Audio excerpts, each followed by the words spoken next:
Hey everyone, good morning. Welcome back to Pine Hollow Auto Diagnostics. We're on our way back south from TST training, and we're on the border, and the shop owner here, Bill, he has 3 Chevy trucks for us to diagnose. 2011 Chevy Silverado 5.3, reduced power complaint. 2011 Chevy Silverado, that's a crank no start, something to do with the fuel pump module. And then a 2018 Chevy Silverado 1500 with some tail light problems.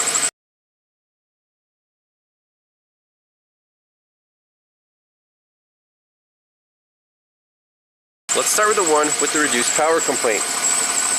So, right now this truck is running fine. The history was, the owner bought it a few months ago, and the second day he was driving it, reduced power complaint. Had it scanned for codes, something to do with the throttle body. Well, the throttle body had already been replaced, and the pigtail has already been replaced. There's a gaggle of butt connectors right here. So I think they tried another aftermarket throttle body, and then Bill, he looked at the gas pedal and he saw green crusties in the connector, replaced the gas pedal with OEM, and everything was fine for 3 months. And now it's setting to 2135 again, which is throttle position 1 and 2 correlation. I'm going to find out if this throttle body is OEM, GM OEM throttle body, and then usually when you see stuff like this is my first suspicion. There's like 6 butt connectors right here, and I have the scope hooked up to both signal wires. I'm also looking at scan data to see if right now they're saying agree, 0.765 on throttle position sensor 2, 4.176 on throttle position sensor 1, and if you do a wiggle check, the numbers seem pretty stable. This one was floating around a little bit before, but they always say agree, and on the scope I don't see anything weird. So let me double check if this throttle body is OEM. If not, we'll go right after these butt connectors and see if they're just kind of crappy. Okay, so the throttle body is definitely aftermarket. I confirmed that.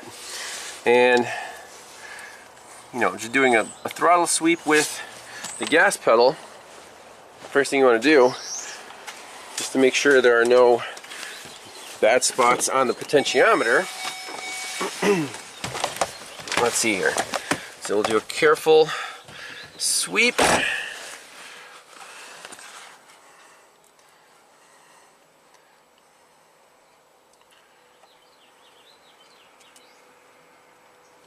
So 100%.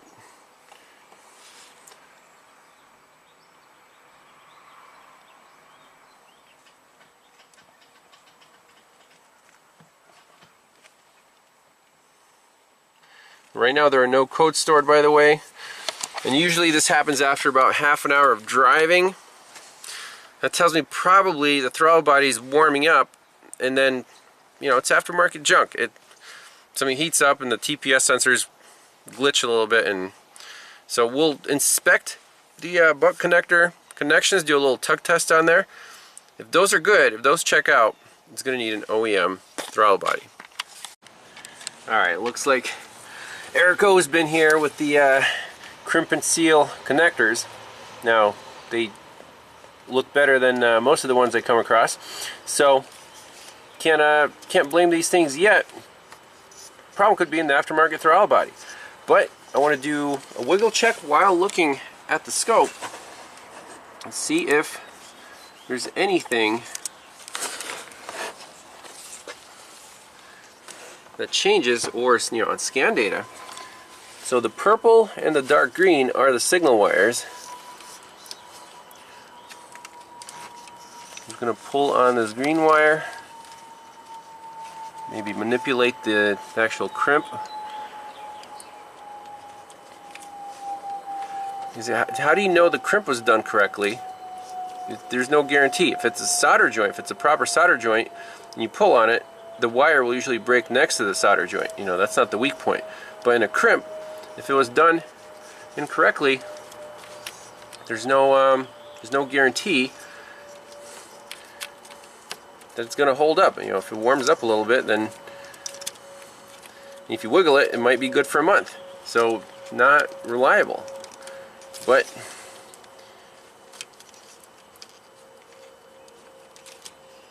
signal 2 looks fine. Signal 1 is the green wire.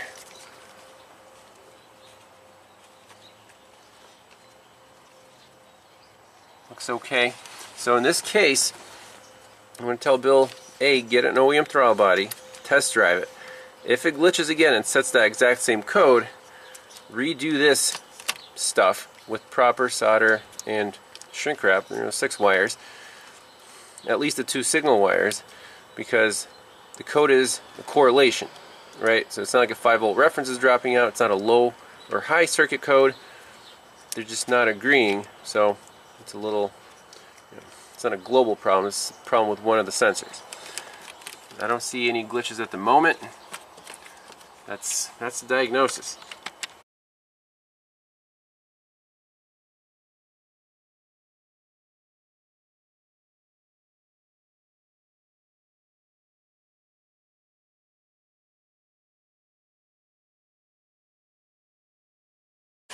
So here's the next victim, 2011 Silverado 5.3, and Bill said that, was it towed here, Bill? Yeah. It was towed here. Yeah, towed here. Yep, no fuel pressure. And then he said he tapped the fuel pump control module, and it cut out, or something changed? Yeah, cut out and shut off. Cut out and shut off. So these modules go bad all the time because GM is brilliant and puts them right by the wheel in this exposed area. But anyways, first thing you did, Bill, you replaced it with a Dorman module. Right. And what did that one do? It started and ran, but Yep, it ran, but then I drove it for like 5 miles and it died on me. Oh wow. Yeah. Okay, did it restart? Yes, but only for a minute or two and then it stalled. Okay, so not happy with the Dorman, but Bill had a used fuel pump control module from the same drivetrain, 5.3 Chevy. So you put that one in and it ran fine for, you let it just sit here and idle for a couple hours? Yeah. Oh yeah. Yep. No codes, no check engine light, no anything? Nothing. Okay. And then he had to do some other body work, I think spring shackle, and he installed this one more permanently. And then the truck at first would just crank no start, which is surprising. And then, looking at the fuse box cover,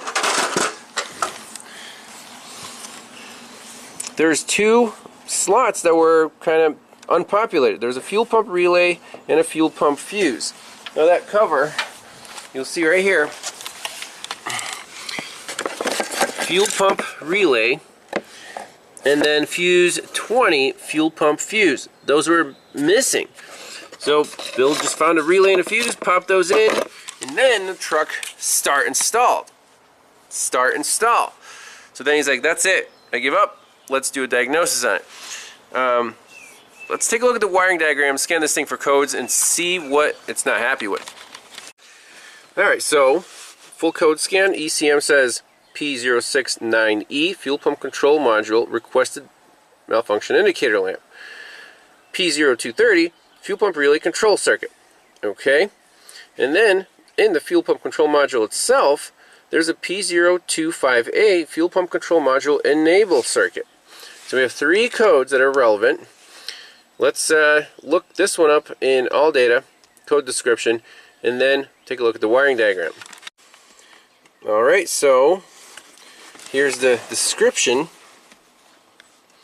for the P025A fuel pump control module enable circuit. And the ECM supplies voltage to the fuel pump control module when ECM detects that the ignition is on. The voltage from the ECM to the fuel pump control module remains active for 2 seconds, so that's like a prime, unless the engine is in crank or run. When this voltage is being received, the fuel pump control module supplies the varying voltage to the fuel tank pump module in order to maintain the desired fuel pressure. Okay, and conditions for setting the DTC. GM Land serial data message from the ECM to the fuel pump control module does not agree with the state of the control enable voltage signal supplied from the ECM to the FPCM for more than 2 seconds. Interesting. So next, wiring diagram. Here's our fuel pump control module. There's a hot at all times fuse, ignition fuse there. And then this ECM, dark green and white wire, that must be our enable signal. Then we have a fuel pressure sensor and fuel pump and sender assembly. So I think it's worried about this dark green and white wire. And we can double check. Circuit terminal 13 and ground. There it is, terminal 13. So that should be hot when, you know, for the prime, for the 2-second prime, and crank and start. So let's go right into FPCM, look at the live data, and you can see that it says last test is passed. How does that make any sense? Let's try to enter that again. Okay.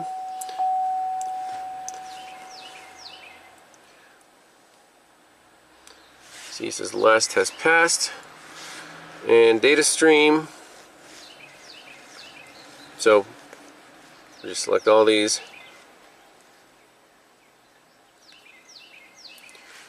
Fuel pump signal command. 5-volt reference. Okay. Desired fuel pressure sensor, fuel pump command. Let's crank it, see what happens.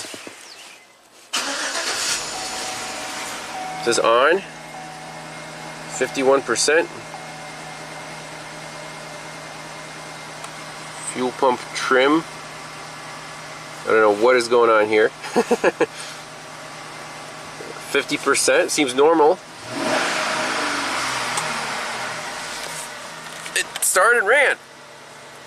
So actually, off camera, I tried starting it, it start stall, then it started up and ran.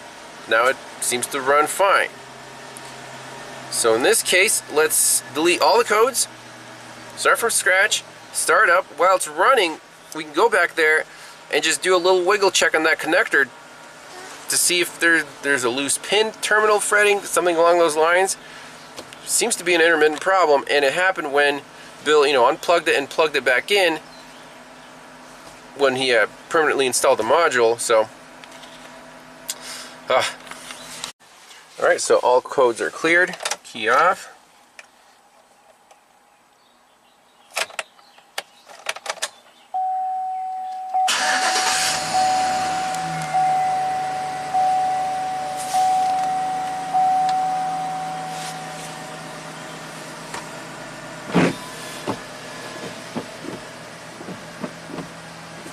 Everything seems to be happy. ABS lights on, there's some wheel speed sensor code. Let's go into the truck and wiggle some wires. Alright, so there's our scan data. Here's the connector. Let's just do a little wiggle check.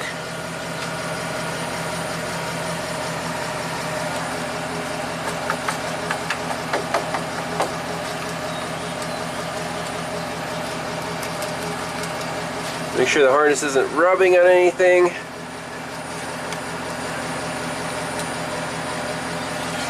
No changes. I don't know, Bill, I think you should take this thing for a test drive and see what's going on with it. But everything looks perfect at the moment. Alright, while the truck is on the lift, let's diagnose this right rear wheel speed sensor circuit. So let's look at live data first.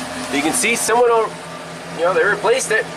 It's a brand new sensor, but it's still setting a fault code, and we have the connectors right up on the frame rails. So maybe the easiest thing to do is just pop this one out and put it in that harness and see if the sensor's bad or if the wiring is bad. If you have two sensors and one of them works, you got to use that to your advantage. So let's try that. Alright, so if I put this sucker in gear, we'll spin the rear wheels.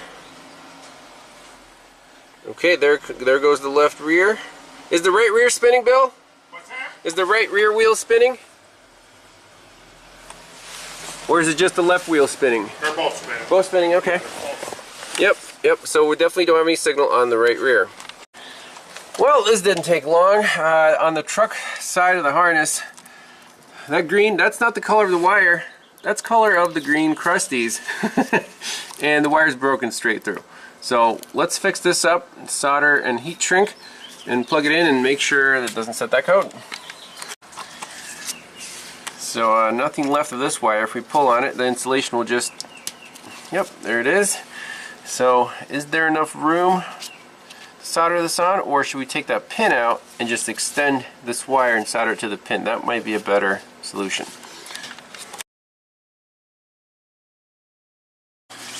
Alright, we got enough wire here to solder that up, so that's done. We'll shrink wrap over that, and we'll just toast it on there.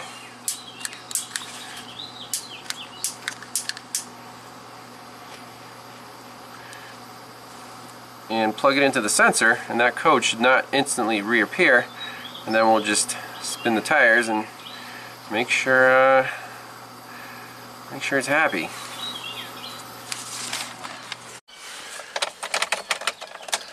Alright, let's clear DTCs.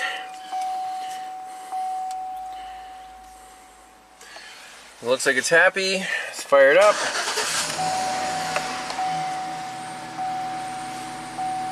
And read that data stream. We'll just do the rears. Oh, there we go, Bill. It died on here? Oh yeah, yep, it died. So we're not done with that fuel pump controller yet. Let's see. Crank no start. Excellent. Yep. So now let's go back and read all the codes and see if we set the same code in the FPCM. Okay, perfect. So we got the P025A code back in the FPCM. So let's go in here, look at the data, and see what happens when we turn the key on and off.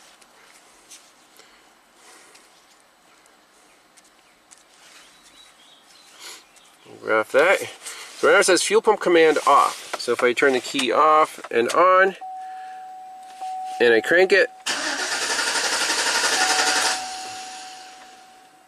okay, so now we have to go after that pin 13, dark green and white wire. Let's find that under the truck and do a voltage measurement on there, see what's going on.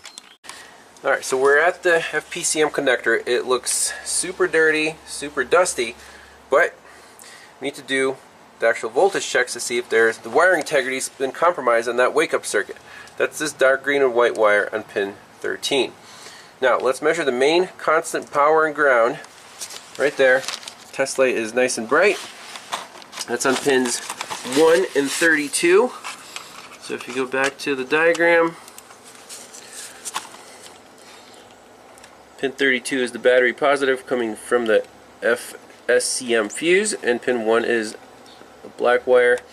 So we know we have a good power and ground at this module. So now let's put a test light between pin 13 and 1, turn the key on, and see if the test light comes on. Alright, so test light's connected. Bill's going to turn the key on. We'll want to see this light light up for 2 seconds. Nothing. We got nothing on this green and white wire. Okay, and shut it off and turn it on again. Off. Uh-huh. Yep, nothing at all. But at one point it did run and it worked. So we need to find where this wire is broken between the engine computer and the fuel pump control module. We can go for X131. There's one intermediate connector. See if it's making it that far. Let's look up where that is. Okay, so I found X131. It's a 12-pin connector. So it's called the engine harness to chassis harness intermediate connector. So basically the wire, this green and white wire, sends that signal through this connector on that pin right there, and it should go all the way back to that fuel pump control module. So we have a test light on here. When we turn the key on, the test light should light up for 2 seconds. Let's try that. Okay, nice bright light, and out. So that was the prime. And if we crank it, see it's trying, and then it shuts the fuel pump off. So we're gonna have a problem between this connector and the connector on the fuel pump control module. Now we just have to find the green crusties. We know it's hanging on by a strand. Sometimes the truck does run, but most of the time it's acting up. So let's do a quick visual inspection, see if there's an intermediate point along the harness where we can tap into that wire. We don't want to poke too many holes because the green crusties around here are vicious, and we want to avoid more green crusties down the road. So let's do a quick careful inspection of this harness. Maybe it's rubbing on somewhere. This truck looks like it lives on a dirt road, so there's going to be dust and dirt inside the harness that could be rubbing through, but we're getting close. Well, visual inspection sometimes is very efficient if you know which harness you're looking at. Look at this right here. On the frame rail, that protective sheath rubs straight through, and we see green crusties, like crazy green crusties in there. So I'll show that to Bill, and we'll just take the harness apart, fix up that wire, and we should be good to go. And then when I was sitting on the frame on Sunday, it must have did something to it. Exactly. So we're going in for the kill here. Let's use the pick. There it is. There's our green with a white stripe. Must have been rubbing on a... Ready, Bill? I'm going to pull on it and snap. That's the money shot. Alright, let's fix up that one wire and make sure this truck runs. So this spot here to solder is actually super tight up against the frame rail. So again, if you're going to use crimp and seal connectors, I have no idea how you would even get in here. I can barely squeeze the soldering iron in, solder in this extension.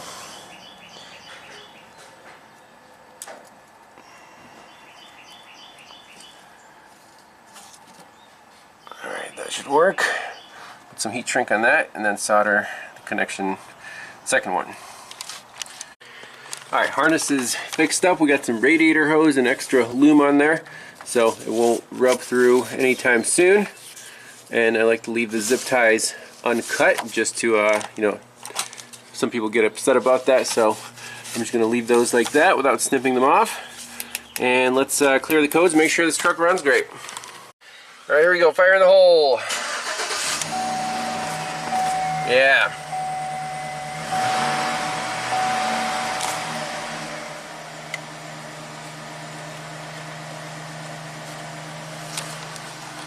Alright, let's look at the wheel speeds, make sure the ABS is working fine.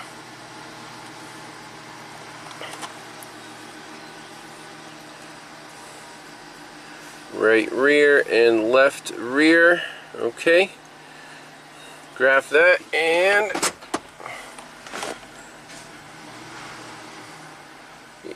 yep, perfect. They're reading.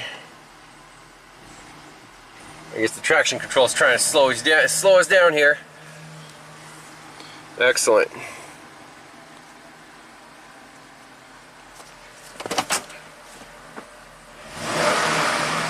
That's a happy Chevy. Alright, Chevy number 3 is behind us. So I'm going to deal with the tail lights.